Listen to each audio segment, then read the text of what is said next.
Shalom, sebelum kita mendengarkan firman Tuhan, mari kita berdoa terlebih dahulu. Tuhan, hati kami terbuka menerima kebenaran firman Tuhan melalui khotbah Alkitab yang akan hamba-Mu sampaikan. Karena itu Tuhan berbicaralah kepada kami, hati kami siap untuk menerimanya. Di dalam nama Tuhan Yesus, haleluya. Amin, amin, amin. Puji Tuhan.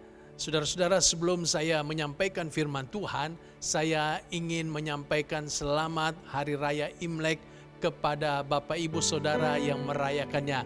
Kiranya Tuhan memberkati saudara-saudara pada Hari Raya Imlek ini. Puji Tuhan. Khotbah saya hari ini berjudul, Bolehkah orang Kristen makan makanan persembahan berhala? Ada banyak orang Kristen berpikir bahwa makan makanan persembahan berhala bukanlah pelanggaran firman Tuhan. Benarkah demikian? Apa kata Alkitab tentang makan makanan persembahan berhala? Apa konsekuensinya kalau kita makan makanan persembahan berhala? Mari dengarkanlah khotbah berikut ini. Apa sih yang dimaksud dengan makanan persembahan berhala itu? Makanan persembahan berhala adalah makanan yang dipersembahkan kepada berhala dalam sebuah ritual tertentu. Saudara-saudara, ada beberapa contoh makanan persembahan berhala. Contohnya adalah makanan yang dipersembahkan kepada patung-patung atau dewa-dewa. Ada orang percaya kepada dewa-dewa lalu menyembah dewa itu dan beribadah kepada dewa-dewa itu. Mereka kemudian membuat gambaran dewa itu, simbol dewa itu berupa patung-patung lalu menyembah kepada patung itu. Nah, pada hari-hari tertentu mereka membawa makanan lalu mempersembahkan kepada patung atau mempersembahkannya kepada dewa-dewa. Contoh yang lain adalah makanan yang dipersembahkan kepada orang yang sudah meninggal. Ada ajaran tentang penghormatan kepada leluhur yang sudah meninggal, kepada orang-orang yang sudah meninggal. Mungkin itu berupa kakek, nenek, atau juga mungkin berupa orang tua yang lebih dahulu meninggal.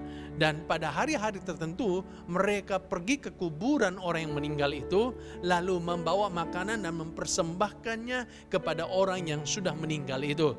Atau pada hari-hari tertentu mereka kemudian membuat sembayang di rumah mereka. Mereka menaruh banyak makanan di meja sembayang lalu mempersembahkannya kepada orang yang sudah meninggal itu. Contoh yang lain dari makanan persembahan berhala adalah makanan yang dipersembahkan di tempat-tempat keramat. Ada orang percaya bahwa ada tempat-tempat tertentu itu ada penunggunya. Misalnya kuburan atau pohon-pohon yang besar atau mungkin gedung-gedung yang kosong atau mungkin gunung-gunung.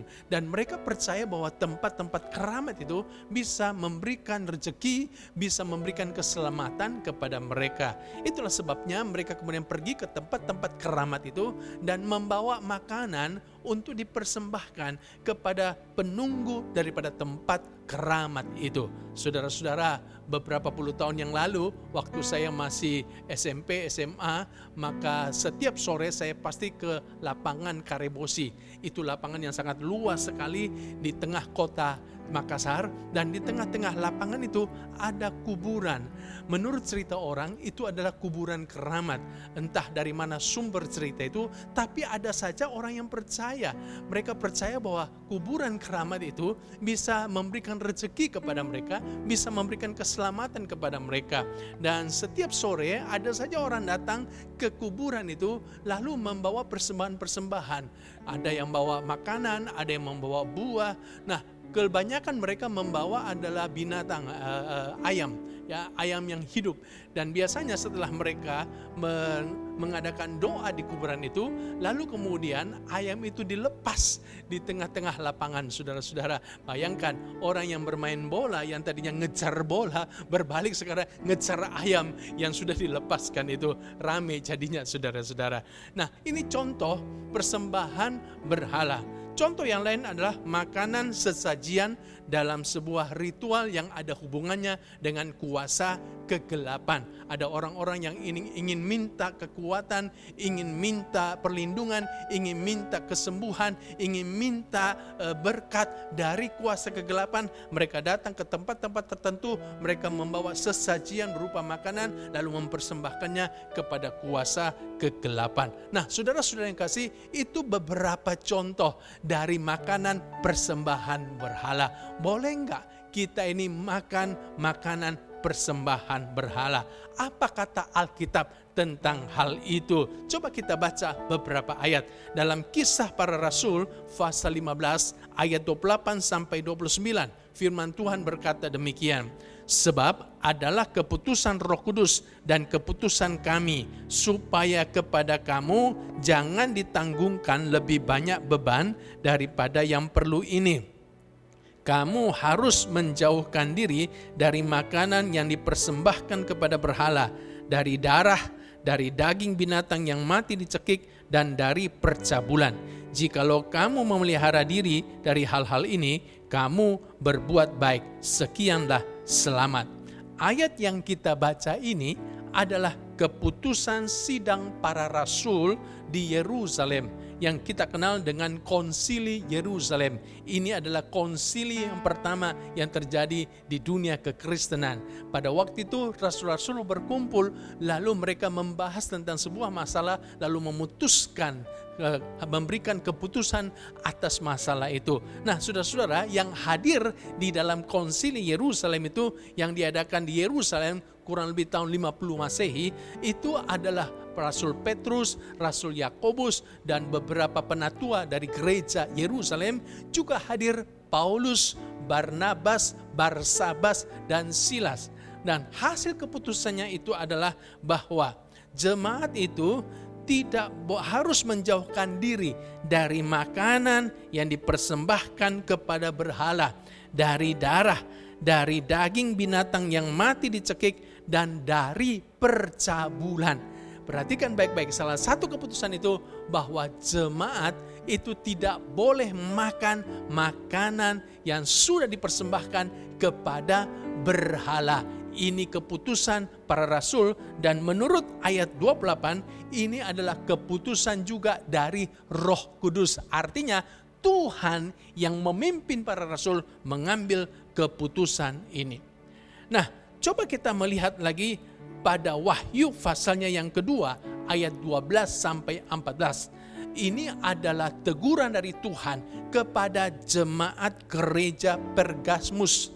Kenapa Tuhan menegur jemaat gereja Pergamus? Rupa-rupanya di jemaat gereja Pergamus ini ada jemaat-jemaat yang telah menjadi pengikut ajaran Bileam, yang mengajarkan untuk makan makanan persembahan berhala, dan Tuhan menegur mereka. Artinya Tuhan melarang mereka untuk makan makanan persembahan berhala.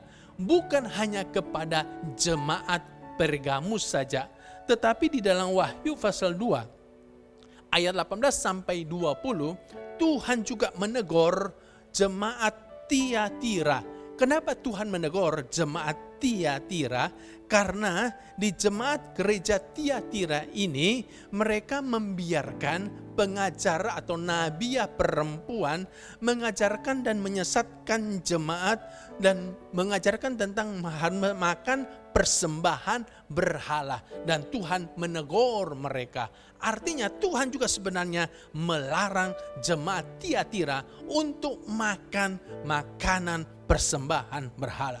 Jadi kalau kita melihat tiga bagian ini, yaitu keputusan Konsili Yerusalem, lalu kemudian masalah yang terjadi, teguran Tuhan kepada jemaat gereja Pergamus, lalu teguran Tuhan kepada jemaat gereja Tiatira, maka kita bisa mengambil satu kesimpulan bahwa sebenarnya Tuhan melarang orang percaya makan makanan persembahan berhala.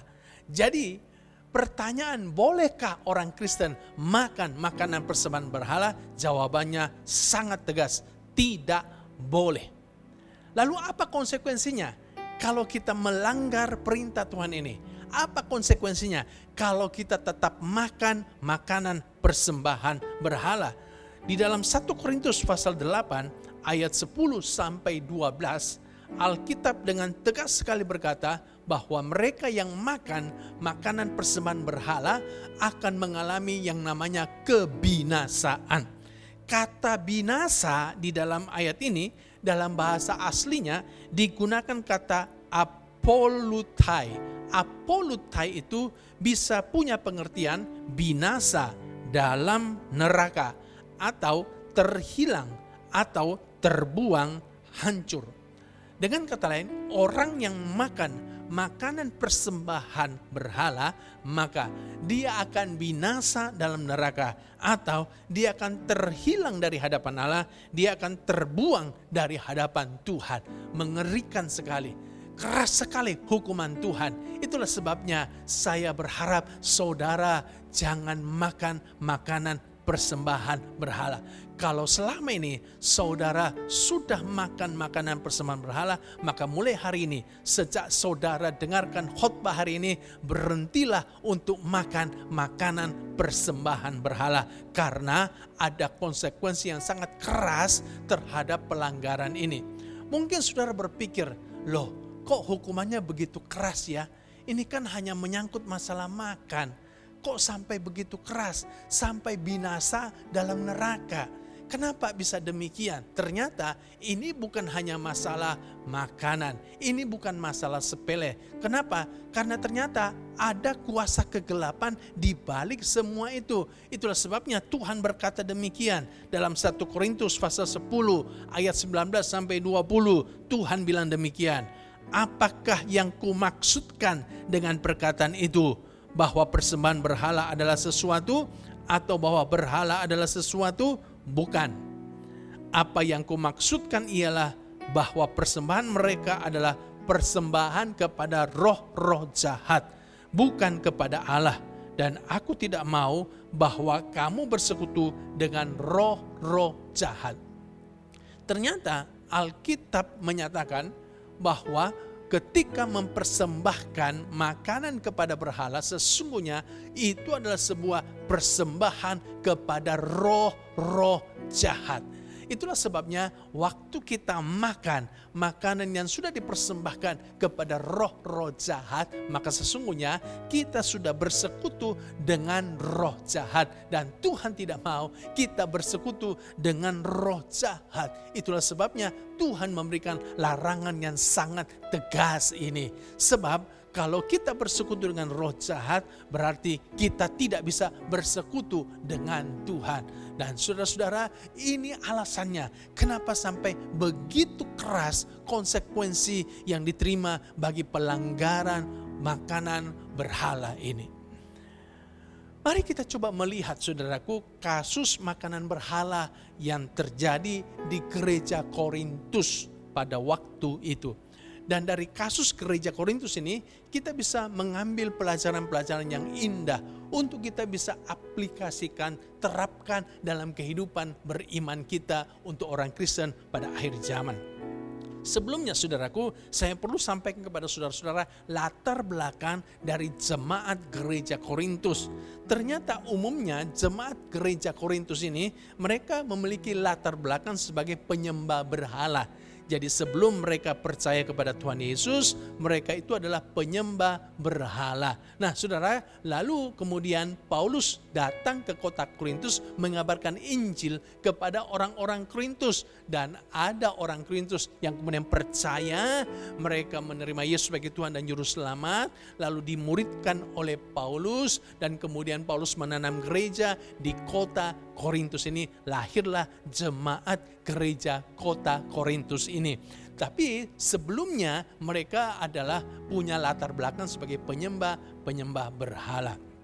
Nah, di kota Korintus ini ternyata banyak kuil-kuil penyembahan berhala. Tidak heran, karena kota Korintus ini adalah kota yang bukan percaya kepada Tuhan. Jadi jelas sekali, banyak sekali kuil-kuil penyembahan berhala. Dan seringkali di kuil-kuil penyembahan berhala itu diadakan korban atau persembahan kepada berhala-berhala mereka berupa binatang-binatang yang dikorbankan. Dan daging-daging binatang itu kemudian dibawa oleh jemaat-jemaat kuil itu, dibawa pulang untuk dimakan di rumah mereka, atau ada juga yang dijual di pasar-pasar. Itulah sebabnya pasar-pasar di kota Korintus itu juga menjual daging-daging dari hewan yang sudah dipersembahkan kepada berhala-berhala di kuil-kuil persembahan berhala itu. Nah, masalahnya ada orang-orang Kristen yang juga pergi ke pasar itu. Dan orang-orang Kristen ini kan tidak tahu mana daging yang sudah dipersembahkan kepada berhala, mana daging yang tidak dipersembahkan kepada berhala. Nah, mereka membeli daging itu dan mereka bawa pulang ke rumah dan mereka jadi bingung. Mereka jadi ragu-ragu, jangan-jangan ini daging sudah dipersembahkan kepada berhala. Dan mereka kemudian bingung, boleh enggak kami makan daging ini yang sudah dipersembahkan kepada berhala. Atau kadang-kadang juga ada keluarga mereka yang masih menyembah berhala mengundang jemaat Korintus ini untuk makan di rumah mereka. Dan ketika hidangan disajikan, nah beberapa jemaat mulai ragu-ragu. Ini jangan-jangan makanan yang disajikan ini adalah tadi daging yang dibawa dari kuil penyembahan berhala. Nah, boleh enggak saya ini makan dari daging yang sudah dipersembahkan kepada berhala? Nah, pertanyaan-pertanyaan ini menjadi sebuah hal yang ditanyakan oleh jemaat Korintus. Nah, pada waktu itu ada orang-orang yang kemudian mengajarkan hal yang berbeda dari keputusan konsili Yerusalem itu. Ada orang-orang yang mengajarkan, enggak apa-apa, makan saja, silakan dimakan saja. Dasar daripada mereka menyuruh orang makan persembahan berhala itu adalah karena menurut mereka, kita ini kan punya pengetahuan bahwa tidak ada berhala di atas muka bumi ini, bahwa hanya ada satu Tuhan, yaitu Allah pencipta bumi, langit, laut serta segala isinya. Jadi kita boleh saja makan persembahan berhala. Nah, mendengarkan hal seperti inilah Paulus kemudian menulis surat kepada jemaat Korintus untuk memberikan jawaban-jawaban atas kebingungan jemaat menghadapi persoalan makanan persembahan berhala ini. Nah, lalu bagaimana Paulus memberikan solusi, memberikan jalan keluar atas kebingungan jemaat ini? Mari kita perhatikan baik-baik, karena solusi yang diberikan oleh Paulus ini adalah sebuah solusi yang sangat baik sekali buat kita semuanya yang mungkin hari ini juga sedang mengalami kebingungan. Mungkin karena kita juga suka diundang oleh keluarga kita. Kebetulan keluarga kita ini belum percaya kepada Tuhan. Dan mungkin di rumah keluarga kita ini sedang ada sembayangan. Lalu mereka mengundang kita untuk datang makan. Boleh enggak kita makan makanan yang mungkin sudah dipersembahkan kepada berhala?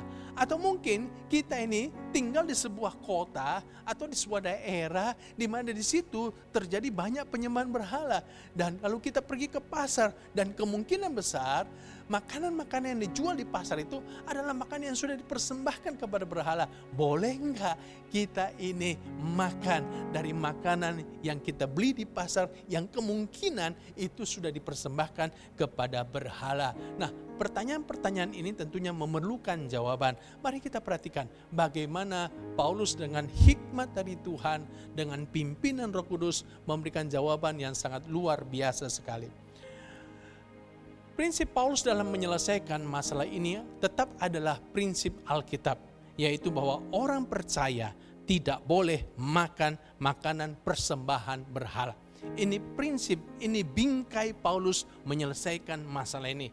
Dan saudara-saudaraku, kenapa Paulus memakai prinsip ini? Karena Pauluslah yang hadir di konsili Yerusalem itu, dan Paulus ikut memutuskan keputusan ini. Jadi saya pikir Paulus dia konsekuen dengan apa yang sudah diputuskan oleh gereja Yerusalem, konsili Yerusalem, bahwa orang percaya tidak boleh makan makanan persembahan berhala. Tetapi ada kecualinya. ada kelonggarannya. Ada 2 pengecualian bahwa boleh saja orang makan makanan persembahan berhala. Jika yang pertama, menurut Paulus, kalau dia memiliki pengetahuan. Pengetahuan apakah itu? Coba kita baca 1 Korintus pasal 8 ayat 4-6. Tentang hal makan daging persembahan berhala, kita tahu tidak ada berhala di dunia dan tidak ada Allah lain daripada Allah yang esa. Sebab sungguh pun ada apa yang disebut Allah, baik di sorga maupun di bumi, dan memang benar ada banyak Allah dan banyak Tuhan yang demikian. Namun bagi kita hanya ada satu Allah saja, yaitu Bapa, yang daripadanya berasal dari segala sesuatu dan yang untuk Dia kita hidup, dan satu Tuhan saja, yaitu Yesus Kristus, yang olehnya segala sesuatu telah dijadikan dan yang karena Dia kita hidup.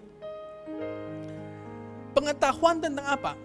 Pengetahuan bahwa tidak ada berhala di atas muka bumi ini, bahwa hanya ada satu Tuhan, satu Allah yang esa, satu Tuhan saja yang kita sembah, yang namanya adalah Tuhan Yesus Kristus. Nah, orang yang punya pengetahuan seperti ini, yang punya keyakinan yang kuat seperti ini, orang yang punya iman yang dewasa seperti ini, menurut Paulus boleh saja dia makan pada makanan yang sudah dipersembahkan kepada berhala. Tetapi ada tetapinya, saudaraku, jangan buru-buru senang ya. Tetapi kan tidak semua orang punya keyakinan seperti itu. Tidak semua orang punya iman yang kuat seperti itu. Kan banyak orang Kristen yang imannya masih kanak-kanak. Apalagi kalau dulu latar belakangnya adalah penyembah berhala. Maka pasti ketika dia makan makanan persembahan berhala, maka hati nuraninya akan menuduh dia. Nah, karena itulah Paulus berkata demikian. Boleh kamu makan, tetapi hati-hati, jangan sampai menjadi batu sandungan. Jangan sampai gara-gara kau makan makanan persembahan berhala itu, kau jadi batu sandungan. Batu sandungan kepada siapa? Coba kita baca 1 Korintus pasal 8 ayat 9-12. Tetapi jagalah supaya kebebasanmu ini jangan menjadi batu sandungan bagi mereka yang lemah. Yang tadi itu loh, yang belum kuat imannya, yang hati nuraninya masih menuduh dia, yang imannya masih kanak-kanak. Karena apabila orang melihat engkau yang mempunyai pengetahuan, yang imanmu kuat itu, sedang duduk makan dalam kuil berhala, bukankah orang yang lemah hati nuraninya itu dikuatkan untuk makan daging persembahan berhala? Nah, kalau ada orang yang lemah, yang imannya masih kanak-kanak, yang tidak sekuat iman kita, lalu lihat kita ini makan di daging persembahan berhala, maka orang yang lemah imannya ikut-ikutan makan. Padahal mereka tidak punya iman yang sekuat iman kita. Mereka tidak punya keyakinan yang sekuat keyakinan. Tapi mereka ikut-ikutan makan. Dan akhirnya hati nuraninya tertuduh. Akhirnya mereka jatuh ke dalam dosa. Ini namanya kita telah menjadi batu sandungan bagi orang itu. Coba baca selanjutnya. Ayat 11. Dengan jalan demikian, orang yang lemah itu, yaitu saudaramu yang untuknya Kristus telah mati, menjadi binasa karena pengetahuan. Tuh, gara-gara kita ini, akhirnya orang yang lemah itu binasa. Kita telah menjadi batu sandungan bagi orang itu. Ayat 12, jika engkau secara demikian berdosa terhadap saudara-saudaramu dan melukai hati nurani mereka yang lemah, engkau pada hakikatnya berdosa terhadap Kristus.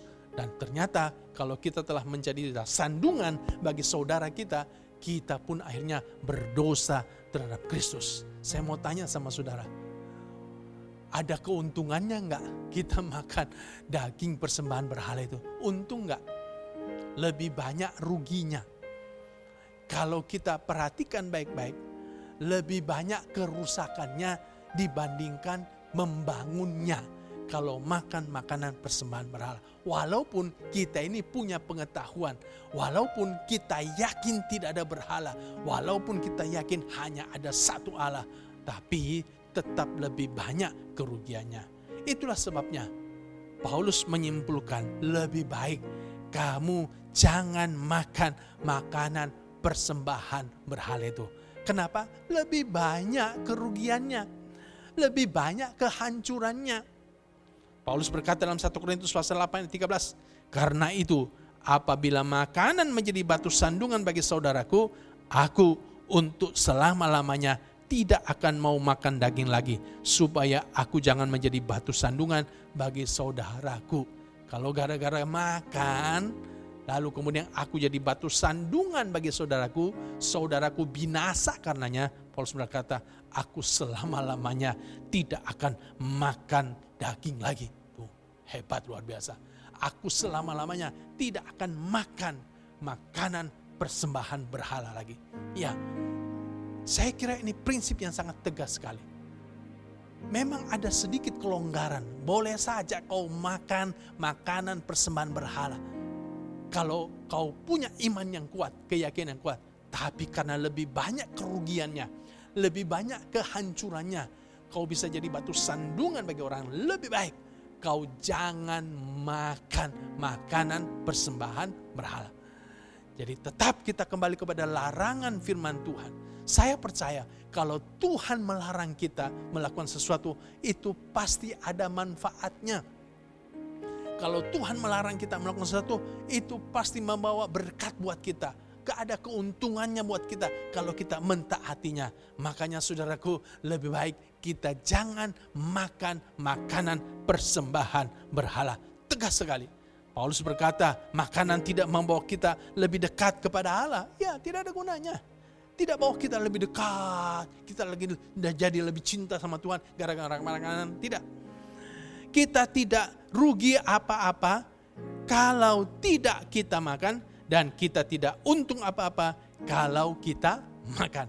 Ini prinsip yang sangat tegas sekali. Tidak rugi apa-apa kalau kita tidak makan, tapi juga tidak untung apa-apa kalau kita makan. Jadi nggak ada gunanya. Udah, daripada lebih baik kita jangan makan makanan persembahan berhala.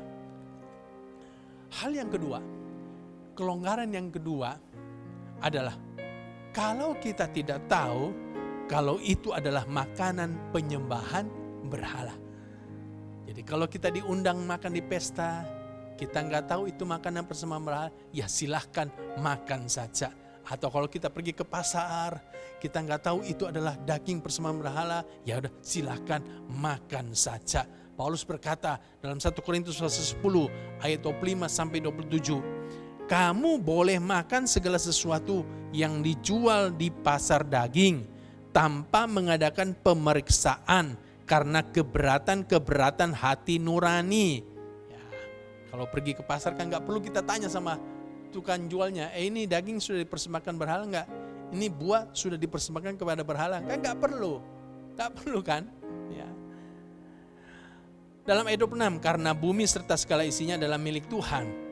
Kalau kamu diundang makan oleh seorang yang tidak percaya dan undangan itu kamu terima, makanlah apa saja yang dihidangkan kepadamu tanpa mengadakan pemeriksaan karena keberatan hati nuraninya. Sama seperti itu. Kalau saudara diundang makan di sebuah pesta oleh keluargamu yang belum percaya kepada Tuhan, ya ini bicara tentang etika kesopanan. Kan tidak sopan kalau kita tanya, ini makanan sudah dipersembahkan kepada berhala belum ya? Ini makanan dari mana ya asalnya ya? Coba ceritakan asal usul daripada makanan ini. Kan kurang sopan. Daripada kita bertanya seperti itu, lebih baik kita diam saja. Kita makan saja. Kita tidak tahu apakah itu makanan persembahan berhala atau tidak. Kita makan saja dengan ucapan syukur. Dan kita tidak berdosa kepada Tuhan. Tetapi, ada tetapinya. Kalau diberitahu, maka kita tidak boleh makan. Jadi waktu kita mau makan, tapi misalnya tuan rumahnya atau ada teman kita yang beritahu, Pak sorry ya, itu makanan sudah dipersembahkan kepada berhala. Maka kita tidak boleh makan. Jangan karena rakusnya kita, enggak apa-apa, saya makan saja dalam nama Yesus, disantap saja. Tidak boleh. Alkitab berkata, kamu tidak boleh makan. Kenapa? Sekali lagi, bukan masalah makannya. Nanti kalau kita tetap makan, padahal kita tahu itu makanan sudah dipersembahkan pada berhala, kita nanti bisa jadi batu sandungan bagi saudara kita yang lemah imannya. Nah, di situ yang tidak bolehnya. Atau kalau kita pergi ke pasar, kita sudah beli daging, lalu kemudian kita pulang ke rumah, lalu kita dikasih tahu, sorry ya Pak, daging yang Bapak beli itu sudah dipersembahkan kepada berhala, maka kita tidak boleh memakannya. Kita hanya boleh memakannya kalau kita tidak tahu. Tapi kalau kita sudah diberitahu, kita tidak boleh memakannya. 1 Korintus pasal 10 ayat 28 berkata begini. Tetapi kalau seorang berkata kepadamu, itu persembahan berhala, janganlah engkau memakannya. Oleh karena dia yang mengatakan hal itu kepadamu, dan karena keberatan-keberatan hati nurani. Jadi kalau kita diberitahu bahwa itu makanan persembahan berhala, jangan kita memakannya. Saya kira jelas sekali, clear sekali penjelasan Paulus kepada jemaat Korintus. Dan saya kira penjelasan Paulus ini juga baik buat kita, pegangan kita orang Kristen di akhir zaman ini. Di tengah-tengah begitu banyaknya tantangan-tantangan atas iman kita, mari kita tetap menjaga iman kita. Kita menjaga kesucian, kekudusan kita. Dengan mari kita mempraktikkan firman Tuhan. Apa yang disampaikan di dalam 1 Korintus pasal 8 dan sebagian 1 Korintus pasal 10. Ini luar biasa buat kita. Menjadi penuntun hidup bagi kita. Supaya kita tetap hidup di dalam kebenaran firman Tuhan. Tuhan memberkati kita. Tuhan menyertai kita. Shalom.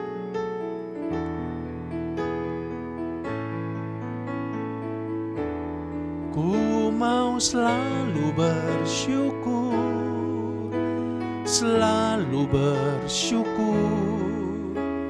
Kau Bapa yang setia, yang selalu menopang. Ku mau selalu bersyukur, selalu bersyukur. Kau Bapa-Ku yang setia. Ku mau selalu bersyukur, selalu bersyukur.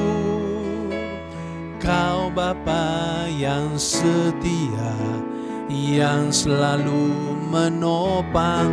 Ku mau selalu bersyukur, selalu bersyukur. Kau Bapa-Ku yang setia. Firman Tuhan berkata, mengucap syukurlah dalam segala sesuatu, termasuk waktu kita makan. Mari kita belajar mengucap syukur. Kalau Tuhan izinkan kita punya makanan, mari kita menghadapinya dengan ucapan syukur kepada Tuhan. Tentunya makanan-makanan yang kita makan bukanlah makanan persembahan berhala. Kita naikkan syukur karena kebaikan Tuhan, kesetiaan Tuhan dalam hidup kita. Hari saudaraku, kita naikkan lagu ini satu kali lagi. Dan saudara yang mau bersyukur kepada Tuhan, taruh tanganmu di dadamu. Ku mau selalu bersyukur, selalu bersyukur. Kau Bapa yang setia, yang selalu menopang. Ku mau selalu bersyukur, selalu bersyukur. Kau Bapa-Ku yang setia. Terima kasih ya Tuhan. Kami mengucap syukur kepada Tuhan untuk kesetiaan-Mu dalam hidup kami. Terima kasih untuk makanan yang Tuhan berikan kepada kami setiap hari. Terima kasih untuk makanan yang Tuhan sudah siapkan untuk kami pada hari-hari akan datang. Kami mengucap syukur untuk berkat-berkat Tuhan yang datang kepada kami. Tuhan menyucikan setiap makanan yang akan kami makan. biar membawa kesehatan bagi kami. Oh Tuhan, terima kasih Tuhan. Berkat-Mu atas seluruh umat-Mu Tuhan yang mengikuti ibadah hari ini. Kiranya Tuhan cukupkan segala kebutuhan makanan mereka, dijauhkan mereka daripada kelaparan, dijauhkan mereka daripada kemiskinan. Berkat Allah tak habis-habisnya bagi mereka. Dalam nama Tuhan Yesus, haleluya. Amin, amin, amin. Puji Tuhan, puji Tuhan.